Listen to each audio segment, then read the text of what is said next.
أعوذ بالله من الشيطان الرجيم.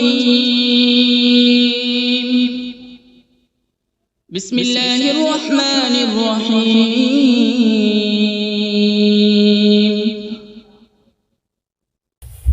اللہ کے نام سے شروع جو نہایت مہربان رحمت والا ہے۔ الرحمن علم القرآن. رحمان نے اپنے محبوب کو قرآن سکھایا۔ تفسیر میں ہے کہ حضور صلی اللہ تعالی علیہ وآلہ وسلم کے پاس قرآن پاک بظاہر حضرت جبرائیل علیہ السلام کے ذریعے آیا، لیکن در حقیقت اللہ تعالی نے اپنے محبوب صلی اللہ تعالی علیہ وآلہ وسلم کو سارا قرآن سکھایا ہے۔ خلق الإنسان علمه البيان.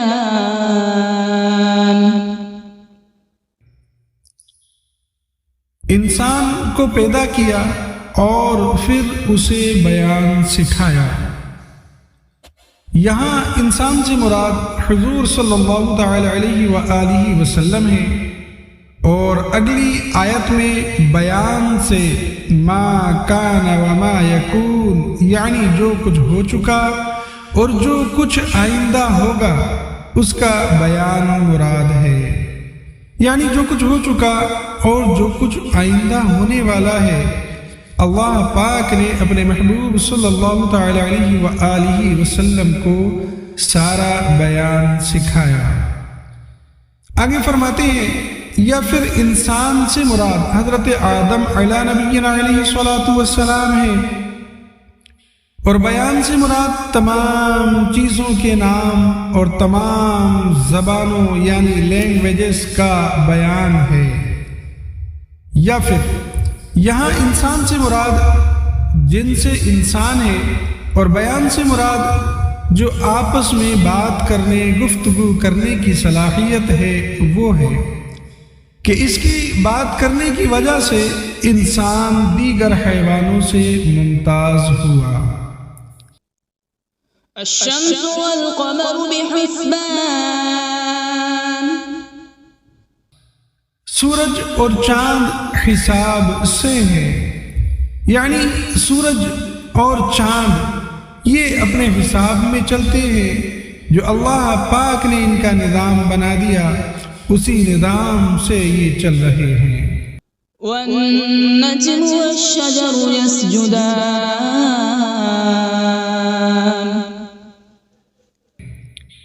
اور بغیر تنے والی نباتات اور درخت سجدہ کرتے ہیں۔ تفسیر میں ہے کہ نباتات اور درخت کے سجدہ کرنے سے مراد ان کے سایوں کا سجدہ کرنا ہے، یا اس سے مراد یہ ہے کہ وہ اللہ تعالی کے حکم کے فرما بردار ہیں۔ والسماء رفعها ووضع الميزان ألا تطغوا في الميزان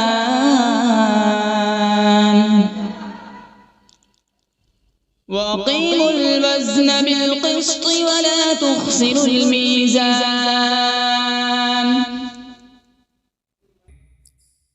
اور آسمان کو اللہ پاک نے بلند کیا اور ترازو رکھی تاکہ تولنے میں نا انصافی نہ کرو، اور انصاف کے ساتھ تول قائم کرو اور وزن نہ گھٹاؤ۔ اس کی تفسیر میں آتا ہے کہ ناپ تول کے معاملات میں عدل اور انصاف اور برابری کی تعلیم اسلام کی شاندار تعلیمات میں سے ہے۔ اس کی اہمیت کا اندازہ اس سے لگایا جا سکتا ہے کہ ناپ تول میں نا انصافی سے معاشرے میں جھگڑے فسادات برپا ہوں گے، باہمی بغض اور عناد بھی پیدا ہوگا، اور یہ چیزیں معاشرتی امن کو تباہ و برباد کر دیتی ہیں۔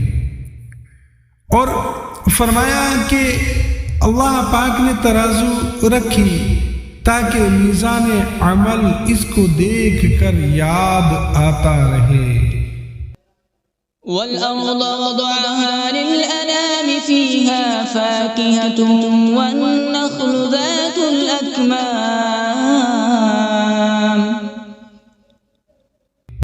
اور اس نے مخلوق کے لیے زمین رکھی، اس میں پھل، میوے اور غلاف والی کھجوریں ہیں۔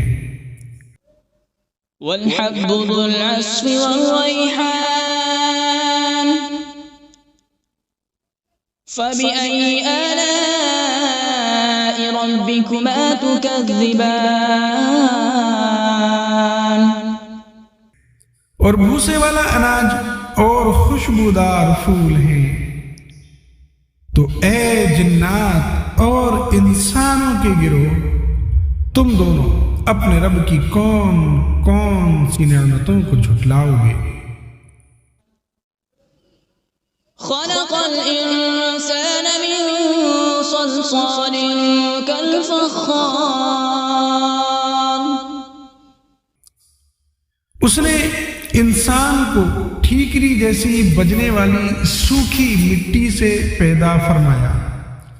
تفسیر میں ہے کہ یہاں انسان سے مراد حضرت سیدنا آدم علیہ نبینا علیہ الصلاۃ والسلام ہے، اور اس آیت میں اللہ تعالیٰ نے آپ علیہ الصلاۃ والسلام کی پیدائش کی کیفیت کا ایک انداز بیان فرمایا۔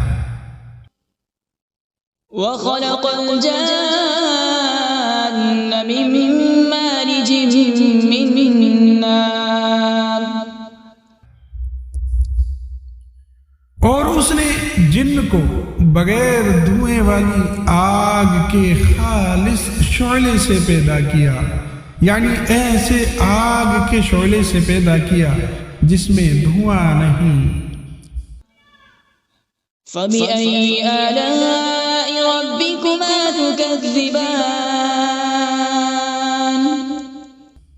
تو اے جنات و انسان، تم دونوں اپنے رب کی کون کون سی نعمتوں کو جھٹلاؤ گے؟ رب المشرقین ورب المغربین، وہ دونوں مشرقوں کا رب ہے اور دونوں مغربوں کا رب ہے۔ تفسیر میں آتا ہے کہ دونوں مشرق اور دونوں مغرب، یعنی دونوں پورب اور دونوں پچھم۔ اس سے مراد یہ ہے کہ گرمیوں میں الگ سمت سے سورج نکلتا اور الگ سمت میں سورج چھپتا ہے، اسی طرح سردیوں میں کچھ سمت الگ ہو جاتی ہے چھپنے کی اور اس کے نکلنے کی۔ تو سورج کے طلوع ہونے اور غروب ہونے کے دونوں مقام مراد ہیں۔ فَبِأَيِّ آلَاءِ رَبِّكُمَا تُكَذِّبَانِ، تو تم دونوں اپنے رب کی کون کون سی نعمتوں کو جھٹلاؤ گے؟ مَرَجَ الْبَحْرَيْنِ يَلْتَقِيَانِ، اس نے دو سمندر بہائے کہ دونوں ملے ہوئے لگتے ہیں۔ تفسیر میں ہے کہ ان سے مراد میٹھے اور کھاری دو سمندر ہیں جنہیں ایسے بہایا گیا ہے کہ دیکھنے میں ان کی سطح آپس میں ملی ہوئی لگتی ہے، یعنی بالکل ایک جیسی لگتی ہے، کیونکہ ان کے درمیان ان کے بیچ میں فاصلہ کرنے کے لیے کوئی بھی ظاہری طور پر چیز نظر نہیں آتی۔ بَيْنَهُمَا بَرْزَخٌ لَا يَبْغِيَانِ، ان کے درمیان ایک آڑ ہے کہ وہ ایک دوسرے کی طرف بڑھ نہیں سکتے۔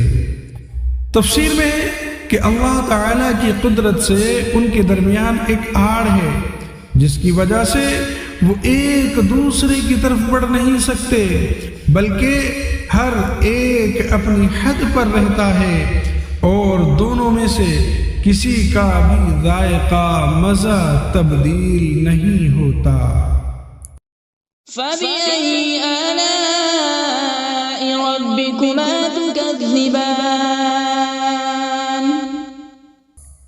تو تم دونوں اپنے رب کی کون کون سی نعمتوں کو جھٹلاؤ گے؟ يخرج منهما اللؤلؤ والمرجان فبأي آلاء ربكما تكذبان؟ ان سمندروں سے موتی اور مرجان نکلتا ہے۔ تو اے جنات و انسان، تم دونوں اپنے رب کی کون کون سی نعمتوں کو جھٹلاؤ گے؟ وَلَهُ الْجَوَارِ الْمُنشَآتُ فِي الْبَحْرِ كَالْأَعْلَامِ، اور دریا میں پہاڑوں جیسی اٹھتی ہوئی کشتیاں یہ اسی کی ہیں۔ تفسیر میں ہے کہ اس سے مراد یہ ہے کہ جن چیزوں سے وہ کشتیاں بنائی گئی وہ بھی اللہ تبارک و تعالی نے پیدا کی، اور ان چیزوں کو آپس میں جوڑنے، کشتی بنانے اور کاریگری کرنے کی عقل بھی اللہ تبارک و تعالی نے ہی پیدا کی، اور دریاؤں میں ان کشتیوں کا چلنا اور تیرنا یہ سب اللہ پاک کی قدرت سے ہے۔ فَبِأَيِّ آلَاءِ رَبِّكُمَا تُكَذِّبَانِ؟ تو تم دونوں اپنے رب کی کون کون سی نعمتوں کو جھٹلاؤ گے؟ كل من عليها فان ويبقى وجه ربك ذو الجلال والإكرام فبأي آلاء ربكما تكذبان؟ زمین پر جتنی مخلوق ہے یہ سب فنا ہونے والی ہے، اور تمہارے رب کی عظمت اور بزرگی والی ذات یہ باقی رہے گی۔ تو اے جنات اور انسان، تم دونوں اپنے رب کی کون کون سی نعمتوں کو جھٹلاؤ گے؟ يسأله من في السماوات والأرض كل يوم هو في شأن فبأي آلاء ربكما تكذبان؟ آسمانوں اور زمین میں جتنے ہیں سب اسی کے سوالی ہیں، اور وہ ہر دن کسی کام میں ہے۔ تفسیر میں کہ اس آیت کا معنی یہ ہے کہ اللہ تعالی ہر وقت اپنی قدرت کے آثار ظاہر فرماتا ہے، کسی کو روزی دیتا ہے، کسی کو مارتا ہے اور کسی کو زندہ کرتا ہے، کسی کو عزت دیتا ہے اور کسی کو ذلت میں مبتلا کر دیتا ہے، کسی کو مالدار کرتا ہے اور کسی کو محتاج، کسی کے گناہ بخشتا ہے اور کسی کی تکلیف دور کرتا ہے۔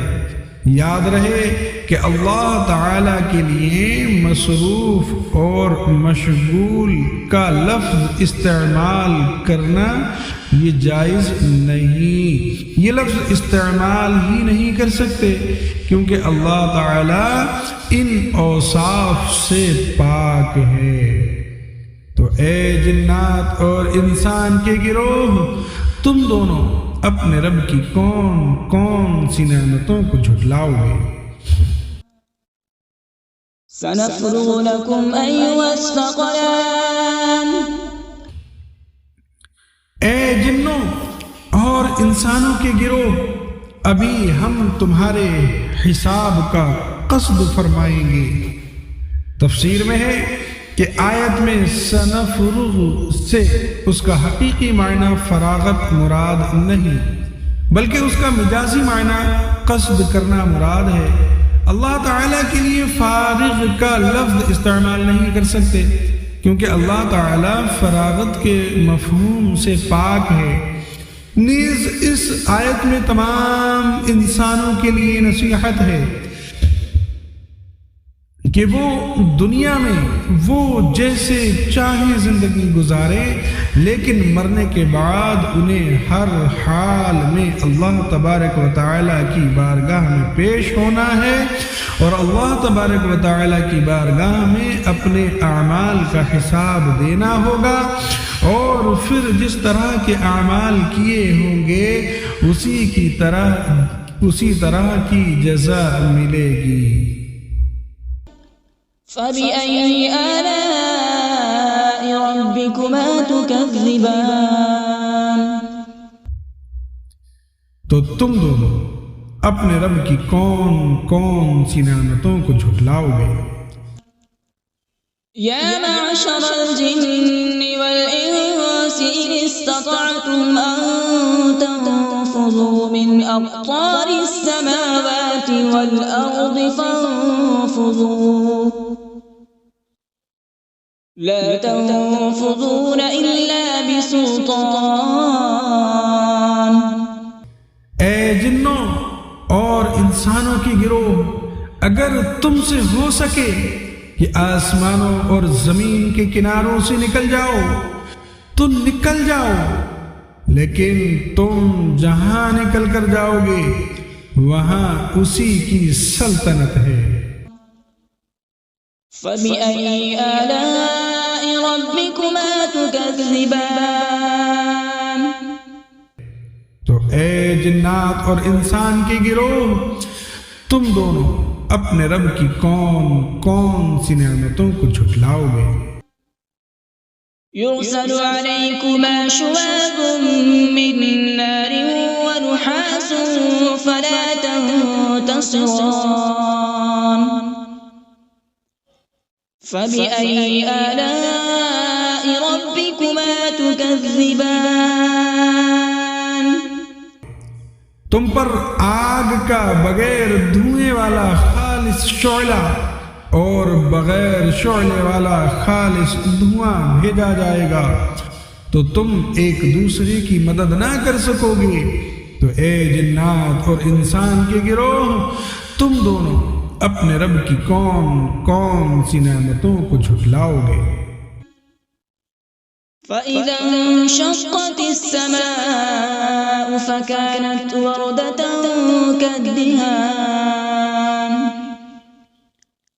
فَبِأَيِّ آلَاءِ رَبِّكُمَا تُكَذِّبَانِ؟ پھر جب آسمان پھٹ جائے گا تو گلاب کے پھول جیسا سرخ ہو جائے گا جیسے سرخ چمڑا۔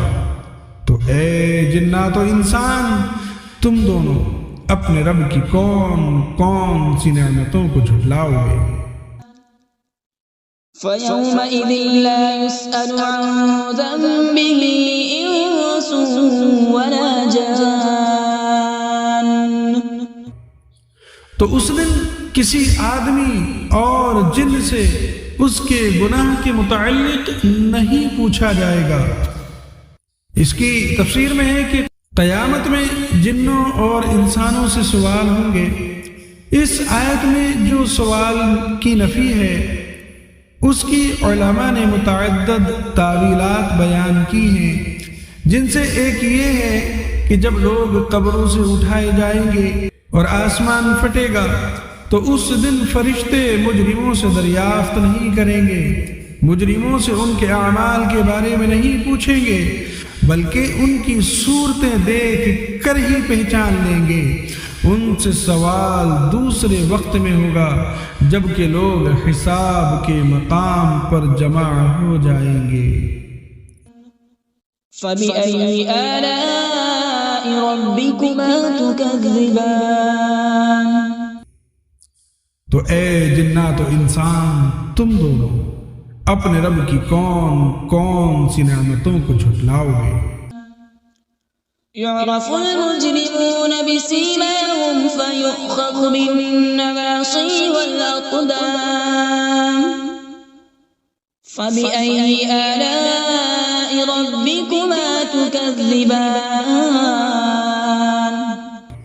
مجرم اپنے چہروں سے پہچانے جائیں گے تو انہیں پیشانی اور پاؤں سے پکڑا جائے گا، تو تم دونوں اپنے رب کی کون کون سی نعمتوں کو جھٹلاؤ گے؟ هذه جهنم التي يكذب بها المجرمون يطوفون بينها وبين حميم آن فبأي آلاء ربكما تكذبان۔ یہ وہ جہنم ہے جسے مجرم جھٹلاتے تھے۔ جہنمی جہنم اور انتہائی کھولتے ہوئے پانی میں چکر لگائیں گے، تو تم دونوں اپنے رب کی کون کون سی نعمتوں کو جھٹلاؤ گے؟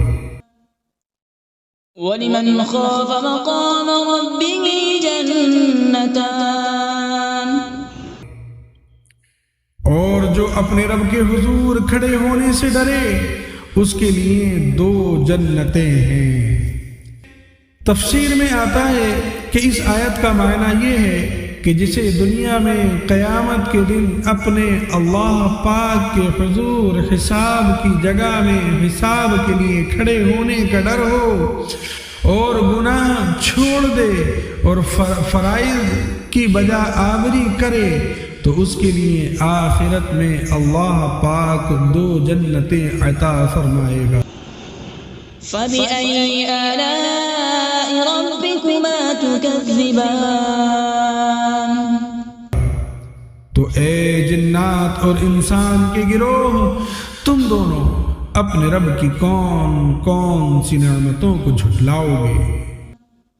ذَوَاتَا أَفْنَانٍ فَبِأَيِّ آلَاءِ رَبِّكُمَا تُكَذِّبَانِ۔ کہ وہ شاخوں والی ہیں، تو تم دونوں اپنے رب کی کون کون سی نعمتوں کو جھٹلاؤ گے؟ فِيهِمَا عَيْنَانِ تَجْرِيَانِ فَبِأَيِّ آلَاءِ رَبِّكُمَا تُكَذِّبَانِ۔ ان میں 2 چشمے بہ رہے ہیں، تو تم دونوں اپنے رب کی کون کون سی نعمتوں کو جھٹلاؤ گے؟ فِيهِمَا مِن كُلِّ فَاكِهَةٍ زَوْجَانِ۔ ان دونوں جنتوں میں ہر پھل کی 2 قسمیں ہیں۔ تفسیر میں ہے کہ 2 قسموں سے مراد یہ ہے کہ بعض وہ پھل ہیں جو دنیا میں دیکھے گئے اور بعض وہ عجیب و غریب پھل ہیں جو اس سے پہلے نہ کبھی کسی نے دیکھے، یا اس سے مراد یہ ہے کہ بعض پھل خشک ہیں اور بعض پھل تر ہیں، یا پھر فرمایا کہ اس سے مراد یہ ہے کہ بعض پھل خالص میٹھے اور بعض ترشی کی طرف مائل ہیں۔ فَبِأَيِّ آلَاءِ رَبِّكُمَا تُكَذِّبَانِ۔ تو تم دونوں اپنے رب کی کون کون سی نعمتوں کو جھٹلاؤ گے؟ متكئين على فرش بطائنها من استبرق وجنى الجنتين دان فبأي آلاء ربكما تكذبان۔ جنتی ایسے بچھونوں پر تکیہ لگائے ہوئے ہوں گے جن کے اندرونی حصے موٹے ریشم کے ہیں، اور دونوں جنتوں کے پھل جھکے ہوئے ہوں گے۔ تفسیر میں ہے کہ یعنی ان دونوں جنتوں کا پھل اتنا قریب ہوگا کہ کھڑا بیٹھا اور لیٹا ہر شخص اسے چن لے گا، جبکہ دنیا کے پھلوں میں یہ خاصیت نہیں ہوتی۔ تو تم دونوں اپنے رب کی کون کون سی نعمتوں کو جھٹلاؤ گے؟ فِيهِنَّ قَاصِرَاتُ الطَّرْفِ لَمْ يَطْمِثْهُنَّ إِنسٌ إنس قبلهم ولا جان. ان جنتوں میں وہ عورتیں ہیں کہ شوہر کے سوا کسی کو آنکھ اٹھا کر نہیں دیکھتی، جنہیں ان کے شوہروں سے پہلے نہ کسی آدمی نے چھوا اور نہ کسی جن نے. اس کی تفسیر میں ہے کہ تقوی اور شرم و حیا عورت کا بہت بڑا کمال اور جنتی عورتوں کا عظیم وصف ہے. آگے فرمایا ان بیویوں سے مراد حور عین ہیں، کیونکہ وہ جنت میں پیدا کی گئی ہیں، اس لیے انہیں کسی نے نہیں چھوا ہوگا اور ان کے شوہر ہی انہیں چھوئیں گے. یہ بھی قول ہے کہ ان سے مراد دنیا کی عورتیں ہیں، انہیں دوبارہ کنواریاں پیدا کیا جائے گا اور پیدائش کے بعد انہیں کسی نے نہ چھوا ہوگا. فبأي آلاء ربكما تكذبان. تو اے جنات و انسان، تم دونوں اپنے رب کی کون کون سی نعمتوں کو جھٹلاؤ گے؟ كأنهن الياقوت والمرجان. فبأي آلاء ربكما تكذبان. گویا وہ لعل اور مرجان موتی ہیں. تو اے جنات و انسانوں کے گروہ، تم دونوں اپنے رب کی کون کون سی نعمتوں کو جھٹلاؤ گے؟ هل جزاء الإحسان إلا الإحسان. فبأي آلاء ربكما تكذبان. نیکی کا بدلہ نیکی ہے. تو اے جنات و انسان، تم دونوں اپنے رب کی کون کون سی نعمتوں کو جھٹلاؤ گے؟ ومن دونهما جنتان. اور ان کے علاوہ دو جنتیں اور ہیں. تفسیر میں ہے یعنی جن دو جنتوں کا ذکر اوپر گزرا ان کے علاوہ دو جنتیں اور بھی ہیں، مگر یہ دونوں ان پہلی جنتوں سے مرتبے اور مقام اور فضیلت میں کم ہیں.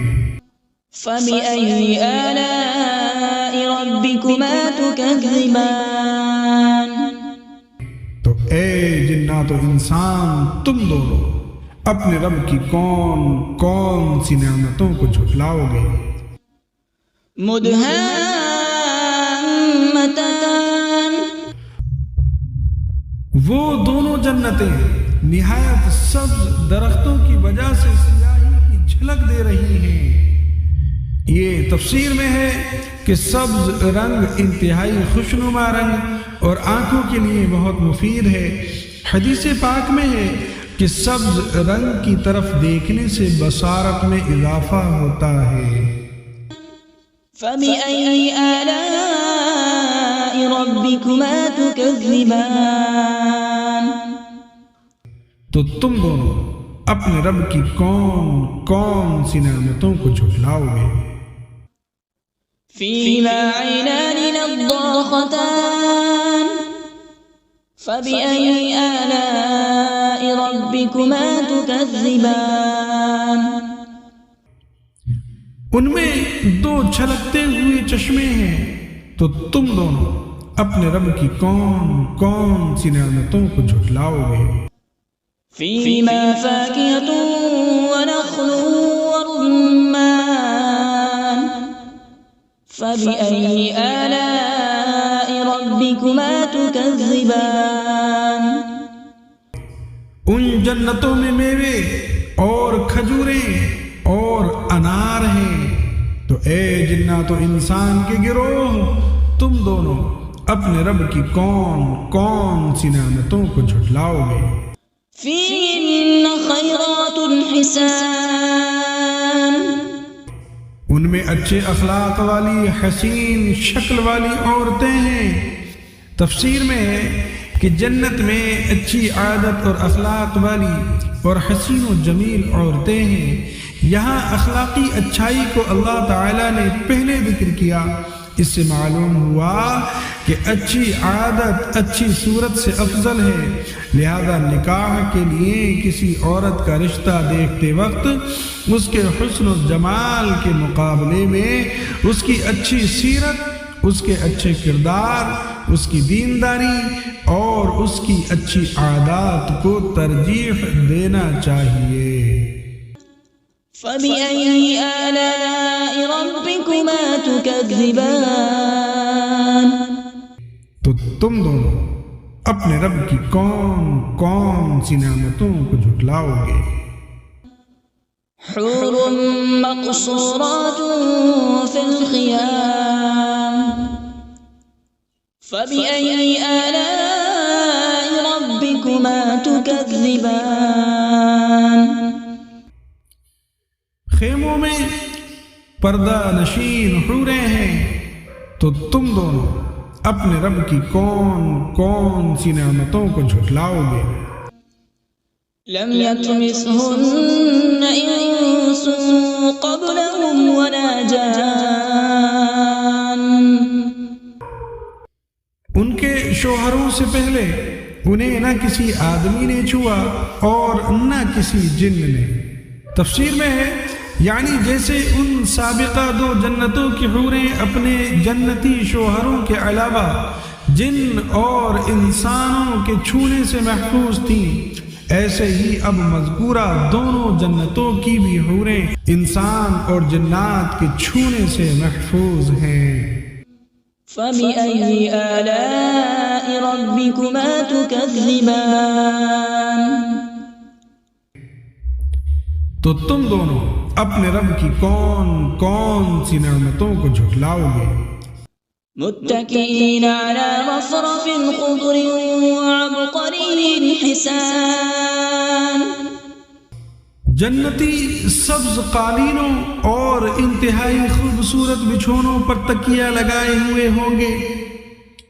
تفسیر میں آتا ہے کہ اللہ تعالیٰ کے حضور کھڑے ہونے سے ڈرنے والوں کو جو دو جنتیں عطا ہوں گی، ان کے جنتی بچھونوں کا ظاہری حال بیان نہیں کیا گیا، کیونکہ ان کے بچھونوں کی شان بہت بلند ہے اور ان کا ظاہری حال عقل اور فہم کے ادراک سے باہر ہے، یعنی یہ سمجھ سے باہر ہے، جبکہ دوسری دو جنتوں میں اہل جنت کو عطا ہونے والے بچھونوں کا ظاہری حال یہاں بیان کر دیا گیا۔ وہ سبز اور منقش ہوں گے، اس سے ان بچھونوں میں فرق صاف ظاہر ہو رہا ہے۔ فَبِأَيِّ آلَاءِ رَبِّكُمَا تُكَذِّبَانِ، تو تم دونوں اپنے رب کی کون کون سی نعمتوں کو جھٹلاؤ گے؟ تبارک اسم ربک ذی الجلال والإکرام، تمہارے رب کا نام بڑی برکت والا ہے جو عظمت اور بزرگی والا ہے۔ ان الفاظ یا ذی الجلال والاکرام کو اپنی عادت میں شامل کرنا چاہیے کہ اس سے دعا جلد قبول ہوتی ہے۔ صلو علی الحبیب صلی اللہ تعالی علی محمد صلی اللہ تعالی علیہ وآلہ وسلم۔